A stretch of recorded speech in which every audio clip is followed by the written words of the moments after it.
Hoje foi a vez do São Paulo abrir as portas do CT para a imprensa. As portas da esperança. Quem não viu, entra lá no YouTube e veja que legal que era esse programa. Parte do treino, a imprensa pôde acompanhar. Marina Buffon esteve lá e conta pra gente todos os detalhes dessa preparação do tricolor para o duelo de sábado contra o Bahia. O São Paulo teve mais uma sessão de treinos na manhã desta quinta-feira no CT da Barra Funda, de olho no confronto contra o Bahia. O jogo será no próximo sábado, no estádio do Morumbi, válido pela 30ª rodada do Campeonato Brasileiro. Com praticamente um time inteiro de desfalques, o tricolor busca dar uma resposta ao seu torcedor após 3 derrotas seguidas na competição. E se a gente pegar um recorte maior, são 8 reveses nos últimos 10 compromissos. Os atletas fizeram um aquecimento e depois uma atividade tática sob comando do técnico Hernan Crespo, com apenas 20 minutinhos liberados para o acompanhamento dos jornalistas. Rafael Tolói, que não atua desde final de setembro por conta de uma lesão no posterior da coxa, fez atividades em um campo separado junto com Caleri, que está em transição física após cirurgia no joelho. Já Ferrarese, que está suspenso contra o time de Rogério Ceni, treinou normalmente com os companheiros. O Sabino deve ser o substituto na zaga. Diante de tanta gente fora, vamos relembrar um pouquinho a enorme lista de desfalques do time? Oscar com lesão na panturrilha, Cédric com fratura no dedo do pé, o Dineno passou por artroscopia no joelho ontem, o Wendel tem uma ruptura parcial da fáscia plantar, Luan com uma lesão no adutor e Leandro com dores no joelho. Além, é claro, de Rian Francisco, André Silva e a dupla Caleri e Tolói, que treinou separado. O São Paulo ocupa a 9ª posição na tabela, estacionado nos 38 pontos, a 8 do Botafogo, que fecha o G6 do Brasileirão, e a 11 do próprio Bahia. E ainda integram esse time a Garrafa com fascite plantar, eu com torcicolo aqui. Gente, tem um problema, você tá no São Paulo. O que acontece com o São Paulo? Então, acontece assim, Silvestre, além desse departamento médico cheio, há pouco a gente falava do Corinthians com 36 pontos e a gente não via o Corinthians, né? O Corinthians ameaçado de rebaixamento? São Paulo muito menos, com 38 pontos, está muito perto do número mágico. Mas o São Paulo tem que brigar lá na parte alta, tentar uma pré-Libertadores, uma vaga no G4, mas também não tem... Tem que rezar para virar G8. Mas, eu falei isso. Entendeu? Não vai pegar. O São Paulo hoje é o 9º, tá? O 6º, Silvestre, o 6º tem 46. Agora 46. Quem é o 6º? Botafogo, Agora? 46 contra 38, a diferença é muito grande. São Paulo, um G7 talvez, 41, 38, 41. Se ampliar para G7, G8, aí a chance aumenta de pré-Libertadores. E aí até o Corinthians entra na briga. Mas é isso que eu tava falando, esse campeonato é muito louco, cara. Pra falar a verdade, eu gosto de mata-mata, cara. Porque você fala assim, se eu não caio para a 2ª divisão, eu pego vaga na Sul-Americana. Praticamente isso. Né? Sabe o que é pior? Logo na sequência, pré-Libertadores. O campeonato pode ser decidido por uma vitória. Por uma vitória, empatou em pontos. Aí como é que você julga que o outro time merece ser campeão? É um critério de desempate, eu sei disso. Tem que ter um critério. Eu prefiro um jogo que decide. Silvestre, sabe o que é pior? É que os times ficam brigando por pré-Libertadores, por Libertadores, vaga na Copa do Brasil. E aí eles ficam reclamando. É muito jogo.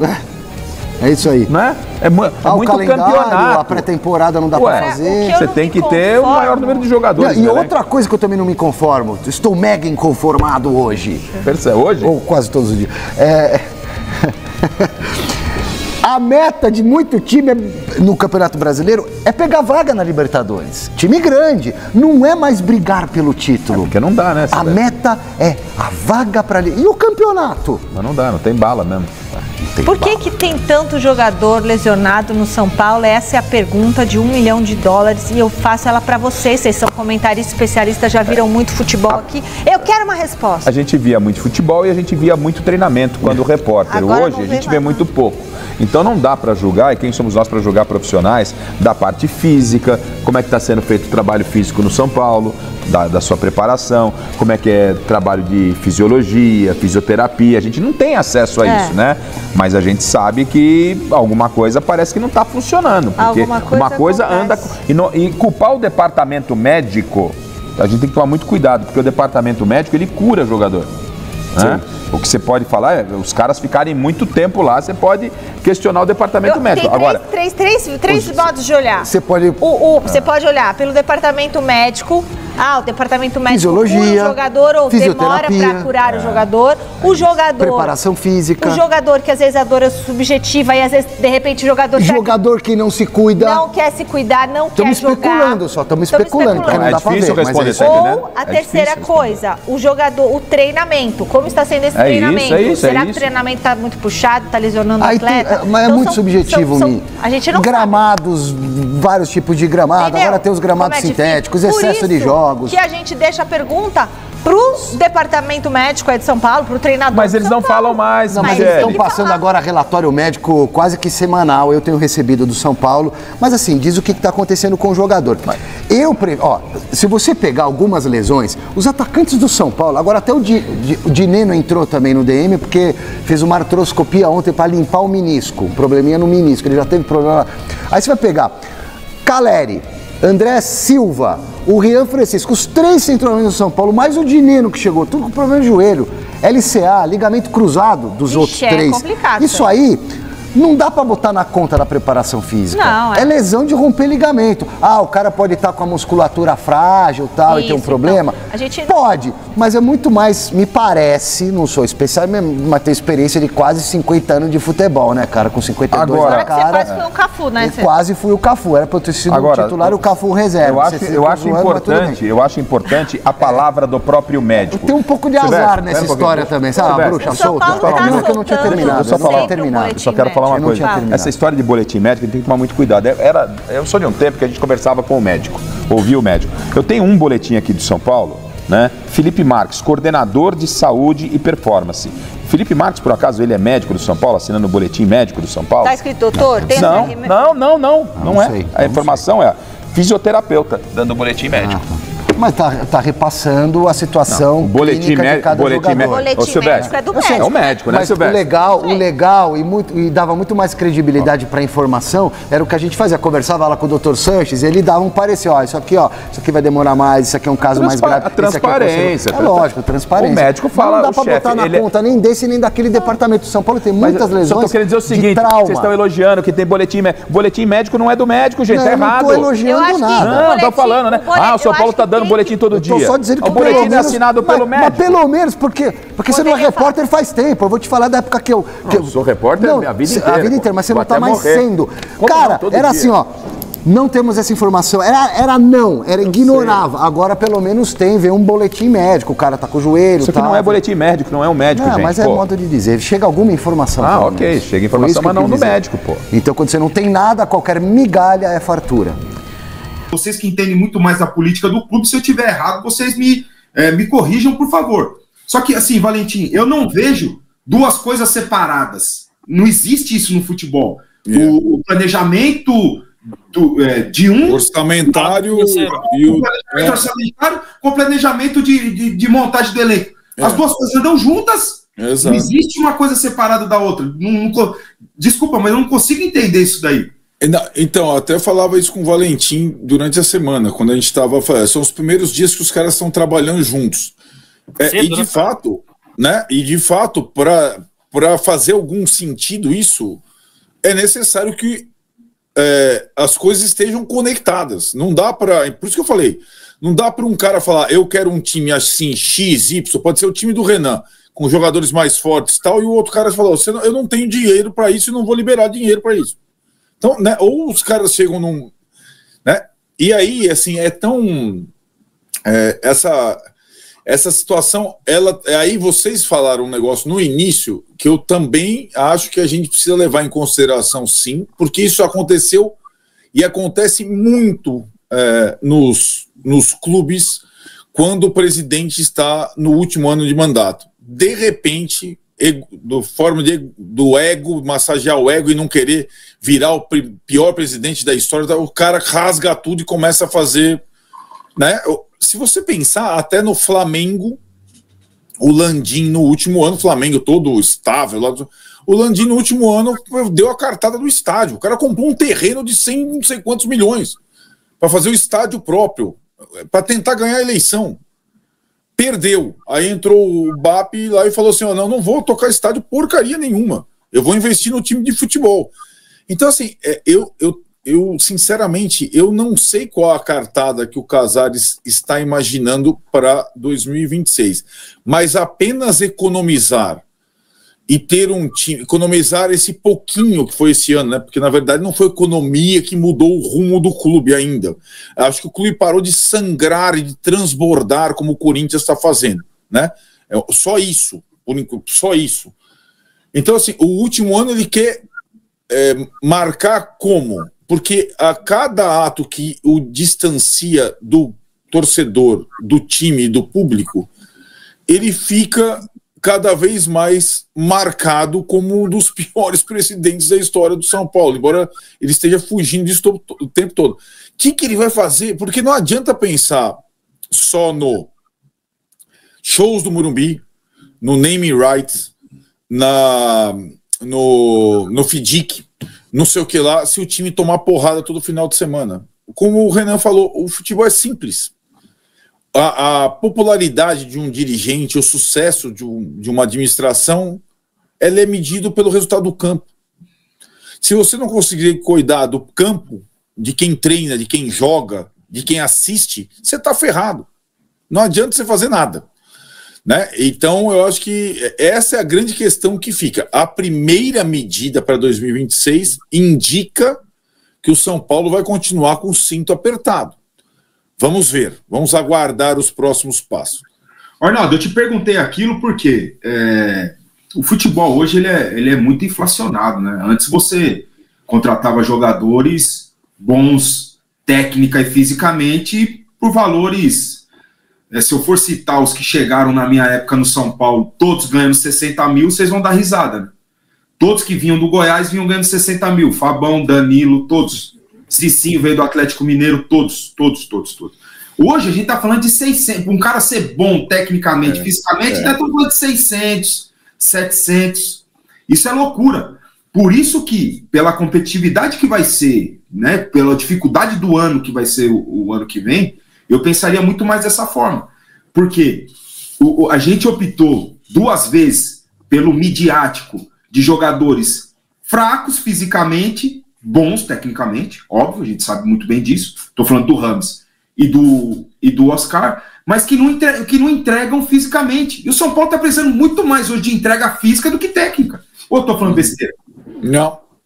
Né? Porque, no final das contas, o físico, o técnico, quando de fato precisou, ele não teve dentro do campo. O Lucas já é uma outra coisa. O Lucas teve essa lesão esse ano, mas é um jogador que fisicamente sempre entregou. Depois que voltou, sempre entregou fisicamente, a não ser depois daquele jogo contra o Palmeiras, que aí o joelho dele nunca mais foi o mesmo, e decidiram pelo tratamento conservador, depois a cirurgia, e quem sabe pro ano que vem ele esteja, porque ele é forte, o Lucas ele é um jogador forte, vive do arranque, da força, da explosão, e ele tem isso daí. Você vê, o Oscar você já vê que não é, o Rames você via que não era. Então as escolhas, e tô falando de jogador caro, tô falando dos mais caros, então, as escolhas sempre foi muito mais pelo técnico e, no final das contas, nunca tivemos essa técnica dentro do campo. Quem sabe fosse o momento de mudar o perfil. Vamos de superchat aqui. O Thiago Traves. Os contratos de Lucas, Oscar e Caleri são revistos? Impossível manter sem renegociar. Foi o que a gente falou. O povo central ali do elenco vai seguir sendo eles. Vocês querem comentar? Eu acho que nos casos... Inclusive, você já falou que você revisionaria, né? Faria uma revisão do... eu acho que até pela questão da realidade nova do clube. E pelo... eu acho que é impossível você não chegar no final do ano, velho, nós fizemos um contrato de 3 anos. No primeiro ano, você jogou 12 das 75 partidas. Tal, não sei o que lá. O clube vive sérios. É possível a gente repactuar isso aqui? Porque tem que ter a anuência do jogador, né? E aí, quem que vai fazer essa interlocução? Eu imagino que você entendeu a situação? Se o Carlo Magno for chegar, primeiro ato do Carlo Magno, Oscar, vem aqui. Você custa X, mas a gente quer que você fique só se você topar ganhar 20% de X, beleza? Os caras, beleza, um abraço, satisfação, não vou. Então, eu acho que essas situações, elas só podem... um contrato bem amarrado, né, Arnaldo? Eu acho até mais difícil, eu vi a matéria, né, do Valentim, foi uma matéria boa dos companheiros do GE lá no início da semana, que você se perde. Eles simplesmente relembraram quando acabam os contratos. Isso não é nem sigiloso. Qual que é a turma que acaba em 2025? Qual é a turma que acaba em 2026? Qual é a turma que acaba em 2027? Aí você vai vendo que os mais caros são os mais longos. Né? O Wendel acabou de ser contratado. O Wendel, cara, foi contratado agora. O cara não consegue jogar, meu velho. E tem contrato até 2028. Então é uma situação que fica mais para o perfil que o Renan está defendendo, e eu defendo também, e que o Crespo imagina defender. Você tornar o time mais jovem, mais físico, é mais difícil você mexer agora, depois do Wendel, do Oscar, do que era no final do ano passado, sem o Wendel e sem o Oscar, né? Então é uma situação complexa. O São Paulo já fez esse movimento na época do Rogério Ceni, que era contratar perfil Wellington Rato, David, Patrick, jogadores nota 6 e pouco. Os caras estão saindo do Grêmio, Alisson, né? Do que propriamente investir, porque o Rogério Ceni já pegou o São Paulo com dificuldade. No Bahia ele pode pedir o Cauli, ele pode pedir o Everton Ribeiro, mas ele também vai querer no time dele o Jean Lucas, que é aquele colosso, os rapidinhos da ponta, o Ademir e tal. Ele tem uma vida no Bahia. A gente tinha 2 no nosso time, que os caras estão toda hora dentro do campo no Bahia. Que é o Michel e o Nestor. Eles não são aparentemente esses cavalos fisicamente, mas eles estão toda hora dentro do campo. Sim, claro. Certo ou não? Claro. E poderiam ser importantes para nós hoje. Eles poderiam ser importantes para nós hoje. Sem dúvida. Jogariam, em vez deles, veio o Oscar, por exemplo, né? Então você tirou 3, 4 para colocar um, e no final das contas esse um não jogou, né? Não pôde jogar. Tito Lívio. Renan, Paulista terão 8 jogos, datas reduzidas. Se botar reserva, cai de divisão. E outra, Lucas Oscar tem contrato vigente, não é FIFA de PS5. Cara, assim, eu falo do meu entendimento da parada. Eu tô preocupado com o brasileiro, irmão. Tem 38 rodadas e o risco de cair é maior do que no Paulista, na minha visão. E eu não falo assim, o que eu faria? Um planejamento do quê? Pegaria 15, 16 jogadores e faria um planejamento diferente para o brasileiro. E, de início de Paulista, eu iria com o quê? Com Negruti, com Luan, com jogadores e complementando com os da base, igual eu falei do Yang. Yang, você vai ser o titular no Paulista, faça show, faça sol. Se a gente for para a final, o goleiro vai ser você. Eu faria dessa forma. Porque senão, esqueci o nome dele, Valentim, porque senão, amigo, Tito, vai chegar em outubro, vai chegar em setembro, nos momentos decisivos, que a gente ficou puto e reclamou lá do Velo Clube lá em Brasília, né? E a gente vai estar sem o Oscar de novo. Vai estar sem o Lucas de novo. Então, se é isso que você quer, você está preocupado com o rebaixamento do Paulista, contra a Inter de Limeira, contra a Velo Clube, aí beleza, bota os caras para jogar. A minha preocupação não é essa. Sinceramente, a minha preocupação não é essa. Então, eu faria um planejamento dessa forma, dando oportunidade para começar, copinha com o Sub-17. Para começar. Né?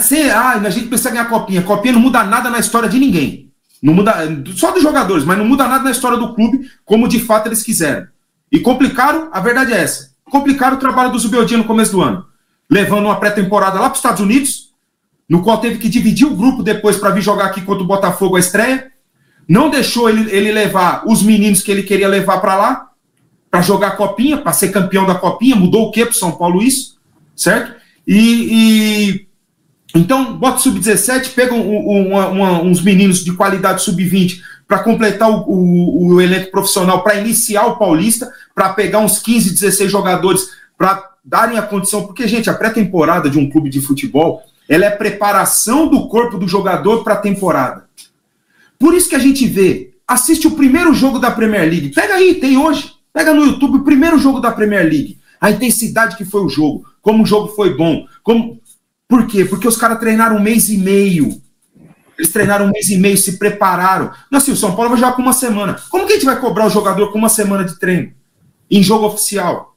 Não, lá não, eles jogam 6 jogos de pré-temporada, joga meio tempo, outro time joga outro meio tempo, eles se preparam fisicamente. Pô, ó, você tá com um déficit muscular aqui, trabalha, você tem tempo de trabalhar. Aqui não tem. Então, se a gente ficar baseado só no resultado do Campeonato Paulista, irmão, esquece. Aí esquece. Esquece a temporada. Joga jogo, e se for machucando, igual tá machucando todo mundo, porque assim, a lesão, ela não vem por acaso, ela veio agora porque, não, é o trabalho. Essa pré-temporada ela é importantíssima para preparar o corpo do jogador para a temporada toda. Entendeu? Por isso que eu planejaria dessa forma. Cagando pro Paulista. Desculpa, Federação Paulista. Desculpa. Mas é isso. Já que o calendário mudou, mas não melhorou, ele piorou, mas mudou, para mim a prioridade é o Campeonato Brasileiro. Vamos falar de brasileiro, então? Ou vocês querem dar mais alguma pincelada? Não, vamos. O Renan quer planejar o jogo contra o Bahia. Eu tô morrendo de medo, cara. Renan, temos só 3 zagueiros, aparentemente, pro jogo contra o Bahia. É isso? Alan Franco, Arboleda e Sabino? Como é que Ferreira você montaria suspenso, o time? né? Diga. Ferreira suspenso. Ainda fora. Tem o Negruti, claro. Vamos. Posso só trazer, então? Fala. Pode falar. Tem o Negruti, tem o Luiz Gustavo, que vem dessa forma, né, lá contra o Fortaleza, nessa única vitória nesse tempo todo aí. Enfim, cara, eu daria responsabilidade para uns jogadores mais cascudos, né? Como a gente gostava de dizer, né? Pô, eu colocaria. Você não quer. Eu colocaria o Lucas e o Luciano no ataque. Aí, ó, vocês não querem, tá aí, ó. O time tá na merda que tá, agora a responsabilidade de vocês também dividir um pouco isso daí, sabe? Não simplesmente ficar. Tá, tira aqui. Não, agora é a sua hora, meu irmão. Você não é o jogador que tem quase 100 gols pelo São Paulo? Também. Agora é vocês dois que tem que resolver o problema pra gente. Eu faria tipo isso daí. Divisão de responsabilidade agora. Jogadores mais importantes, em nome também, tá dentro do campo nesse momento. Esse é o momento deles apresentarem. Esse é o momento deles pegarem a camisa e falar, não, deixa aqui comigo. Não só jogar na conta do Mike, jogar na conta dos mais novos. Eu faria isso a partir de agora. Para esse jogo, né? Para esse jogo eu faria muito isso. De acordo que o Tapia ele tem tido uma entrega espetacular, né? Mas o Tapia esbarra numa limitação técnica, cara, que o jogo não desenvolve. Vai desculpar, mas infelizmente quando a bola chega no pé do Tapia, as jogadas não se desenvolvem, elas não dão continuidade, esbarra numa limitação técnica que é dele, é característica dele. Ele tem entrega, mas eu acho que agora precisa de responsabilidade para esses caras. Eu penso assim. Você fala muito disso, né, Nau? Que o São Paulo tem um elenco com muita vontade, né, mas que às vezes carece de qualidade técnica. Como é que você monta? O que você acha? Concorda com o Renan para sábado?